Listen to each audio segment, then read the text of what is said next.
হ্যাঁ গো, আমাদের ভাতের হোটেল কেমন চলছে বলো তো দেখি। না গো, একা হাতে আর পেরে উঠছি না, আর খদ্দেরও তেমন একটা আসছে না। আসলে সামনে নিখিলদার হোটেল হওয়াতে তার সঙ্গে টক্কর দিতে পারছি না। তোমাকে টক্কর দিতে কে বলেছে শুনি? তুমি তোমার হোটেল তোমার মতো ব্যবসা করবে, তোমার খদ্দের দিয়ে তুমি খুশি করবে। কারো সাথে টক্কর দেওয়ার তো কোনো প্রয়োজন নেই। আমার হোটেলে কি বা পাওয়া যায় বলো? শুধু ভাত, ডাল, সবজি আর কিছু ভর্তা। এসব দিয়ে কি আর মানুষ থেকে ব্যবসা করা যায়? নিখিলদা তার হোটেলে কি ব্যবসা করে? অনেক রকমের খাবার পাওয়া যায়। ভাত, ডাল, ভর্তা তো বটেই, তার সাথে মাছ, মাংস ছাড়াও বিভিন্ন রকম খাবার দাবার পাওয়া যায়। এই কারণে আমার তুলনায় নিখিলদার হোটেলের খদ্দের বেশি হয়।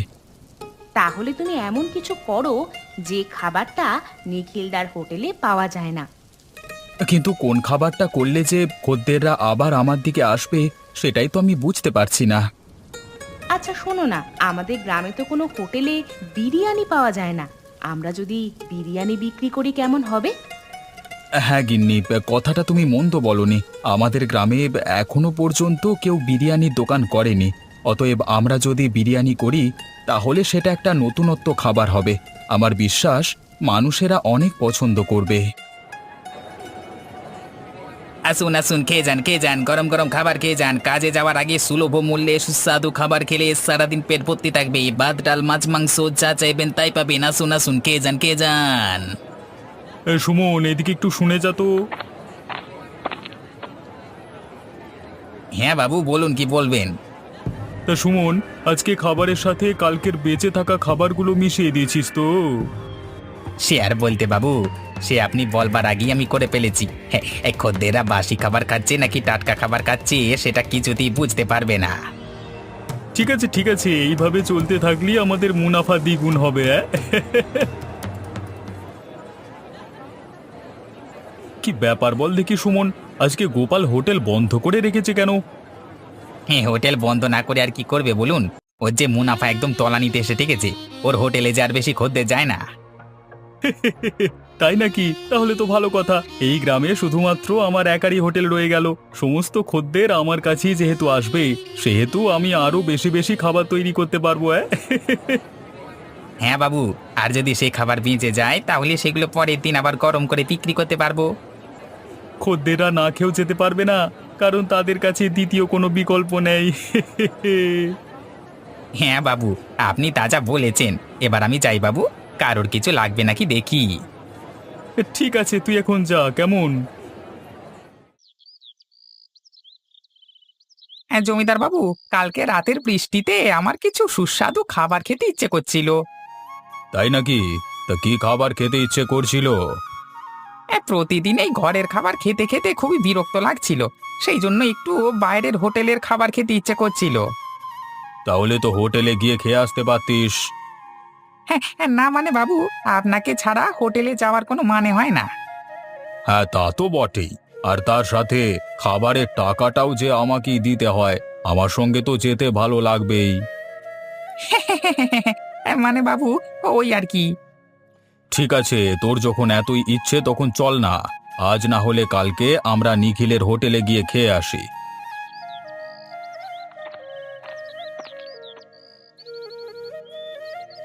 বলি কেন? হোটেলে খাবে কেন? বাড়ির খাবার কি মুখে রুচ্ছে না নাকি? আমার হাতের রান্না কি এতই খারাপ? আরে শোনো গিন্নি, বিষয়টা কি হয়েছে? এই নগেনের নাকি বাড়ির খাবার খেতে খেতে খুবই অস্বস্তি লাগছিল। সেই জন্যই আর তুমি আমাকে শুধু শুধু ভুল বুঝছো। ও আচ্ছা, তাই বলো। তা নগেন, তোমরা শুধু একাই যাবে নাকি আমাকেও নিয়ে যাবে? আগে গিন্নিমা, হ্যাঁ আমি বাবুকে বলেছিলাম আপনাকে নিয়ে যেতে, কিন্তু বাবু বলল হ্যাঁ, আপনাকে নিয়ে গেলে আপনি এটা সেটা বায়না করবেন। আরে এ তো মুখের সামনে ঢপ মারছে, কি বদমাইশ রে বাবা, আমাকে শুধু শুধু ফাঁসাচ্ছে। তুমি বিশ্বাস করো গিন্নি, আমি এমন কথা কখনো বলিনি। আমার এসব কথা বলে লাভ কি বলো দেখি? তার মানে তোমাদের সাথে আমাকে নিয়ে যাচ্ছ, তাই তো? হ্যাঁ, একদম গিন্নিমা, আপনি কোনো চিন্তা করবেন না।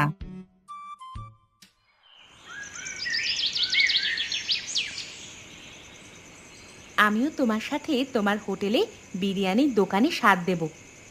সেটা হলে তো খুবই ভালো হয় গিন্নি। দুজনে মিলে সারাদিন হোটেলে ব্যবসা করব আর রাত্রিবেলায় ঘরে ফিরে আসব। রান্নাটা তুমি করবে আর আমি খদ্দের সামলাবো। বিরিয়ানি বানানোর জন্য আজকে যে যে মশলাপাতি এবং চাল আনতে বললাম সেগুলো ঠিকঠাক ভাবে এনেছো তো? হ্যাঁ গিন্নি, একদম তুমি যেগুলো লিখে দিয়েছিলে সেগুলোই এনেছি। তা দোকানদার কি সব টাকা মিটিয়ে দিয়েছো নাকি কিছু ধার আছে? টাকা কিছু দিয়েছি আর বলেছি বাকি টাকা পয়সা পরে দেওয়া হবে। দোকানদার আমাকে চেনে। আর দোকানটাকে পরিষ্কার করবার প্রয়োজন আছে? ও আমি তোমার বলবার আগেই পরিষ্কার করে চলে এসেছি। বেশ, তাহলে তো ভালোই হলো। আমরা তাহলে আগামীকাল থেকেই আমাদের দাদা বৌদির বিরিয়ানির হোটেল খুলে ফেলি। বাহ, তুমি তো দেখছি আমাদের হোটেলের একটা নামও ঠিক করে ফেলেছো, দাদা বৌদির বিরিয়ানির হোটেল। বাহ, খুব সুন্দর তো নামখানা। শুধু বিরিয়ানি সুন্দর হলে হবে না, বিরিয়ানির দোকানের নামটাও বেশ মানানসই হতে হবে। তোমার মাথায় এত বুদ্ধি গিন্নি, আমি ভাবছি তোমাকে এতদিন আমার সহকারী করিনি কেন। গিন্নির কথা শুনে চললে তো উন্নতি করতে, তাই জন্যই এতদিন আমার কথা শোনোনি। না গিন্নি, এটা আমার খুব বড় ভুল হয়ে গেছে। এবার সমস্ত ভুল আমি শুধরে নেব। আসুন আসুন, খেয়ে যান খেয়ে যান, গরম গরম বিরিয়ানি খেয়ে যান, একদম সুলভ মূল্যে দারুণ স্বাদের বিরিয়ানি, না খেলে পস্তাবেন। আপনাদের গ্রামের একমাত্র বিরিয়ানির হোটেল, খেয়ে যান তাড়াতাড়ি খেয়ে যান।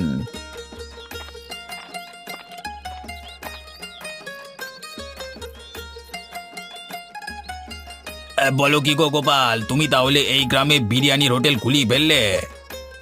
হ্যাঁ দাদা, আপনারা আসুন এবং খেয়ে দেখুন বিরিয়ানি কেমন খেতে। সে তো আসতে হবে বটেই, না এসে তো আর উপায় নেই। আমাদের যে অনেক দিনের শখ, আমাদের গ্রামে বিরিয়ানির হোটেল হবে। তা আজকে যখন তা হাতের কাছে পাচ্ছি তখন অবশ্যই আসতে হবে। হ্যাঁ দাদা, আমি আশা করছি এই বিরিয়ানি খেলে আপনারা অখুশি হবেন না। তা গোপাল, এই বিরিয়ানির দাম তুমি কত রেখেছ? বেশি না দাদা, এক প্লেট বিরিয়ানির দাম মাত্র 70 টাকা, সাথে ভরপুর বিরিয়ানি চাল, বসে খেলে আনলিমিটেড। বাহ, তুমি তো দেখছি অফার বার করে দিয়েছো।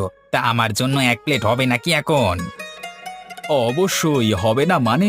আপনি আসুন দাদা, ভেতরে বসুন, আমি আপনাকে বিরিয়ানি দিচ্ছি।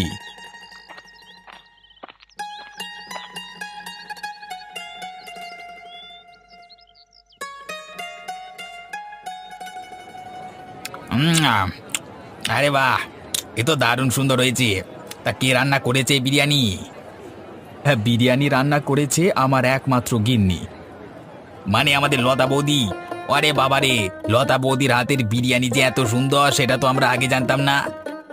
হ্যাঁ, গিন্নি আমার বরাবরই খুব সুন্দর রান্না করে, রান্না বান্নার দিক থেকে অনেক পটু। একটা কথা জিজ্ঞাসা করবো গোপাল, কিছু মনে করবে না তো? না না, মনে করবার কি আছে, আপনি বলুন না। তুমি হঠাৎ ভাত ডালের হোটেল বাদ দিয়ে নতুন করে আবার এই বিরিয়ানির হোটেল করলে কেন? আসলে দাদা, ভাত ডাল শুধু বিক্রি করে তেমন ইনকাম হচ্ছিল না। আসলে যুগের হাওয়া তো, যুগের সাথে সাথে সমস্ত কিছুই পরিবর্তন হয়। তা যা বলেছ তুমি, আমি তো বেশিরভাগ দিনে নিখিলদার হোটেলেই খেতাম। নিখিলদার হোটেলে অনেক রকমের খাবার দাবার পাওয়া যেত। আমার আগের ভাতের হোটেলে খদ্দের ছিল বেশিরভাগই বৃদ্ধ, কিন্তু তারাও ধীরে ধীরে শারীরিক কারণে আর আমার হোটেলে আসতে পারতেন না। সেই কারণে আমার হোটেলে লাভও বেশি হতো না। না গোপাল না, তুমি ঠিকই করেছো। নতুন যুগে নতুনত্ব কিছু না আনলে এগুলো করা যায় না গো। তুমি তোমার ব্যবসাটা চালিয়ে যাও। লতা বৌদির হাতের বিরিয়ানি সত্যি খুব সুন্দর, তুলনা হয় না। হ্যাঁ, তোমরা পাশে থাকলেই আমার ব্যবসার উন্নতি হতে পারবে।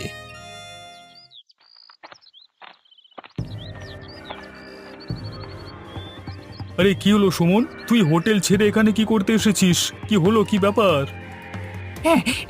বাবু, আপনি তাড়াতাড়ি চলুন, একটা ব্যাপার ঘটে গেছে। আপনি তাড়াতাড়ি চলুন বাবু। কেন, কি হলো আবার? আমাদের বাসি খাবার দাবারের কথা লোকজন জানতে পেরে গেল নাকি? না বাবু, এই কথা না বাড়িয়ে তাড়াতাড়ি চলুন।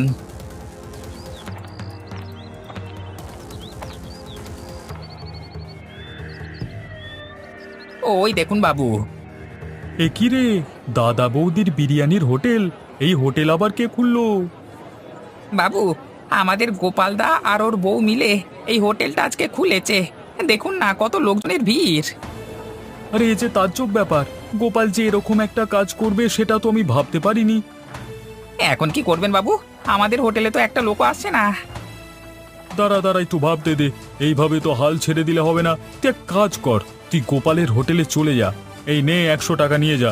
হোটেলে বিরিয়ানি খেয়ে সমস্ত তথ্য গোপালের কাছ থেকে হাতিয়ে নিয়ে চলে আয়। কিন্তু বাবু, গোপালদা কি রান্না বান্নার পদ্ধতি কিছু বলবে? আরে গাধা, এখনকার দিনে রান্নার পদ্ধতি জিজ্ঞেস করতে হয় না। তুই শুধু জিজ্ঞাসা করে আসবি কত করে প্লেট বিক্রি করছে। যা, আর দেরি করিস না। নগেন, আমি মাঝে মাঝে ভাবি তুই আমার সহকারী নাকি তোর গিন্নি মায়ের গুপ্তচর। আমি দুটোই জমিদার বাবু, আমাকে দুদিকেই খেয়াল রাখতে হয়, না হলে যে আমার উপায় নেই। তুই কাকে বেশি প্রাধান্য দিস, আমাকে নাকি তোর গিন্নিমাকে? দুজনকেই। আমি যেমন গিন্নিমাকে আপনার সম্বন্ধে খবর দিই, তেমনি আপনার জন্য একটা দারুণ খবর নিয়ে এসেছি। কি খবর শুনি? জমিদার বাবু, আমাদের গ্রামে গোপাল আছে না, ও আমাদের গ্রামে প্রথম বিরিয়ানির দোকান খুললো। বলিস কি রে, এ তো খুবই আনন্দের কথা।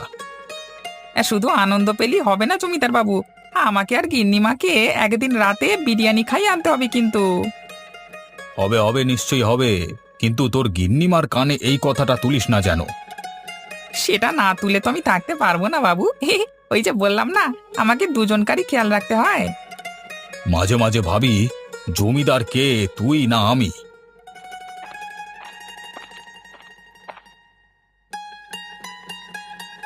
কেন, আমার কানে কোনো খবর গেলে কি তোমার কোনো অসুবিধা হয়? না গিন্নি, সেটা বলিনি। তুমি যখন শুনিয়ে ফেলেছো তখন আর কি বলবো। আসলে তোমাকে একটা চমক দেওয়ার ইচ্ছে ছিল। হ্যাঁ, অত চমক দিতে হবে না। চমক দেওয়ার নাম করে আমাকে না নিয়ে তোমরা পালিয়ে যাবে। না গিন্নি, সেটা কি হতে পারে বলো? তাহলে আজকে রাতেই আমরা যাব বিরিয়ানি খেতে। আমি আর কোনো কথা শুনবো না। বেশ বেশ, তাই হবে গিন্নি।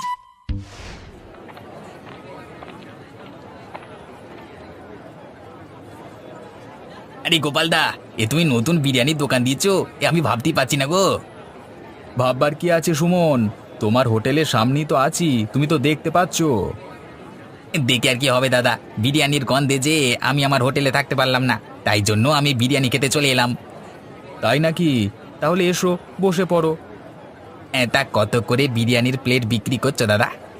তুই আগে খা, তারপর ওসব বলবো, না হলে তুই দাম জিজ্ঞাসা করে এখান থেকে পালিয়ে যাবি, আমি জানি।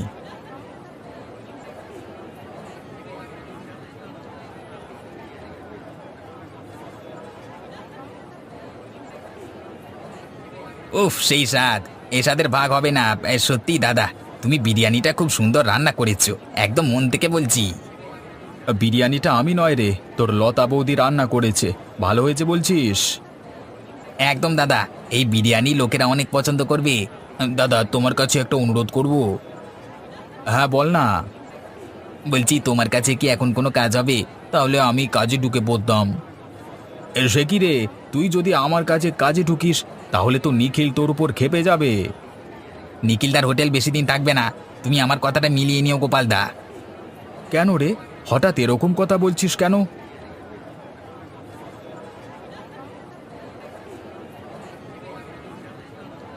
এসব আমাদের কি খাবার দেওয়া হয়েছে? সব খাবার যে গন্ধ ছাড়ছে। আপনি কি বলছেন দাদা, আজকের তাজা খাবার গন্ধ ছাড়ছে মানে? বিশ্বাস না হলে তুমি খেয়ে দেখো না বাপু। উনি ঠিকই বলেছেন দাদা, কালকের বাসি খাবারগুলো তুমি ওনাদেরকে খাওয়াচ্ছ। সেই কারণেই আমি বলছি যে সেদিন খেতে খাবারগুলো একটু গন্ধ গন্ধ লাগলো কেন। আমি ভাবলাম আমার বয়স হয়েছে বলে হয়তো বা আমার মুখের স্বাদটা চলে গেছে, কিন্তু আদতে দেখছি আমার সন্দেহটাই ঠিক। সত্যি কথা বলি দাদু, নিখিলদা একদমই ভালো মনের মানুষ নয়, ও শুধু নিজের ব্যবসাটাই বোঝে। তুই চুপ কর সুমন, তোর বড্ড বার বেড়েছে নয়, তোকে আমার হোটেল থেকে বের করে দেব। আমি আর তোমার হোটেলে কাজ করব না দাদা, আমি এই মুহূর্তে হোটেল থেকে বেরিয়ে যাচ্ছি। ছি ছি ছি ছি নিখিল, আমরা তোমার হোটেলের বহু পুরনো খদ্দের, তুমি আমাদের সাথে এমনটা করতে পারলে? আসলে ভুল করে চলে গেছে। ভুল করে যায়নি, তুমি ইচ্ছে করে করেছো। আমি তোমার হোটেলে আজকের পর থেকে আর আসবো না। আপনারা দয়া করে যাবেন না, তাহলে আমার ব্যবসাটা বন্ধ হয়ে যাবে। ওই ছোট ছেলেটা সত্যি কথা বলল বলে তুমি ওকে হোটেল থেকে বের করে দিলে। তোমার হোটেলে আর এক মুহূর্ত নয়।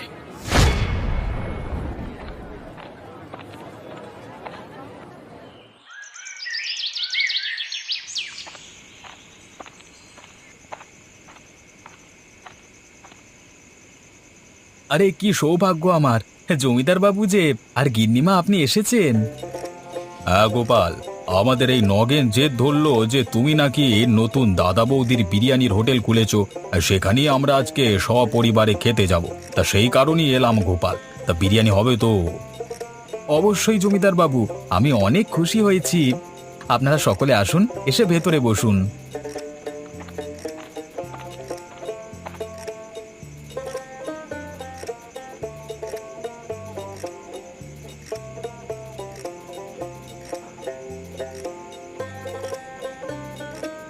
হুম, আরে বাস, এই বিরিয়ানির স্বাদ তো দারুণ হয়েছে। এত সুন্দর বিরিয়ানি আমি কেন, আমার গোটা পরিবার আগে খায়নি। তা যা বলেছেন জমিদার বাবু, সত্যি এত সুন্দর বিরিয়ানি কে রান্না করেছে গোপাল? আমার গিন্নি লতা এই বিরিয়ানি রান্না করেছে। আপনাদের সকলের পছন্দ হয়েছে শুনে আমি খুব খুশি হয়েছি। না গোপাল, সত্যি আমার একটু সন্দেহ ছিল যে গ্রামের প্রথম বিরিয়ানির হোটেল, বিরিয়ানিটা আবার কেমন হবে। কিন্তু এখন দেখছি আজকে রাতে যদি না আসতাম তাহলে খুব ভুল করতাম। তাহলে আপনাদেরকে আরেকটু করে বিরিয়ানি দিই। দাও দাও, তোমার গিন্নিমা আর ওই নগেনকে পেট ভরিয়ে বিরিয়ানি খাওয়াও। টাকা পয়সা নিয়ে তোমার কোনো চিন্তা করতে হবে না। দেখুন গিন্নিমা, বিরিয়ানি খেয়ে বাবুর হাত কেমন খুলে গেছে। আমরা দুজনেই মন ভরে খাই গিন্নিমা, কোনো অসুবিধে নেই। হ্যাঁ গো গিন্নি, আজকে প্রথম দিনের বিরিয়ানির হোটেল তো একদম দারুণ বিক্রি হয়েছে। আমি তো তোমাকে আগেই বলেছিলাম, নতুন খাবার পেলে মানুষ সাদরে গ্রহণ করবে। হ্যাঁ গিন্নি, তুমি ভুল কথা বলো না। তা আজকে তোমার কত টাকা মুনাফা হলো আর কত প্লেট বিরিয়ানি বিক্রি হলো? আজকে সব মিলিয়ে প্রায় ১,৫০০ টাকার বিরিয়ানি বিক্রি হয়েছে। বাহ, এ তো দারুণ ব্যাপার। আরও একটা ব্যাপার আছে গিন্নি, মানুষের চাহিদা দিন দিন বাড়ছে, তারা আরও বিরিয়ানি খেতে চায়। তাহলে তো আমাকে দিনে 1 হাঁড়ির বেশি বিরিয়ানি রান্না করতে হবে। আমি কি একা এত পেরে উঠতে পারবো? কোনো চিন্তা করো না গিন্নি, আমি আজকেই আমার একজন সহকারী পেয়ে গেছি। তাই নাকি? হলে তো কোনো ব্যাপার নেই।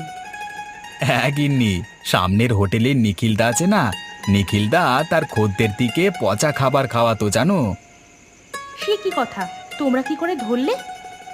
আমাকে সুমন বলল, সুমন ওর দোকানে কাজ করতো তো, সেই আজ থেকে আমার কাছে কাজ করছে। তাহলে তো নিখিলদার আমাদের ওপর হিংসে হবে। হিংসা হলে আর কি করা যাবে বলো গিন্নি, আমাদের দাদা বৌদির বিরিয়ানির হোটেল আরো দূর এগিয়ে নিয়ে যেতে হবে, থেমে গেলে চলবে না। থেমে যাওয়ার কোনো প্রশ্নই ওঠে না। তুমি বললে বিশ্বাস করবে না, আমাদেরকে এতদিন পচা খাবার খাইয়ে এসেছে। দাদা দেখুন, আমি মানছি নিখিলদা ভুল করেছে, কিন্তু তাকে আরেকটি সুযোগ দেওয়া প্রয়োজন। ওকে সুযোগ দিলি ও খারাপ কাজটাই করবে। ঠিকই বলেছে, নিখিল 1 নম্বরের বাজে লোক।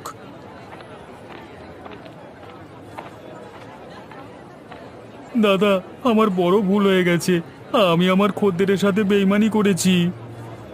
নিখিলদা, সত্যি তোমার এই কাজটা করা উচিত হয়নি। তোমরা সকলে আমাকে একটি সুযোগ দাও, আমি কথা দিচ্ছি এরপর থেকে আমি খাবার আর কোনোদিন খারাপ দেব না।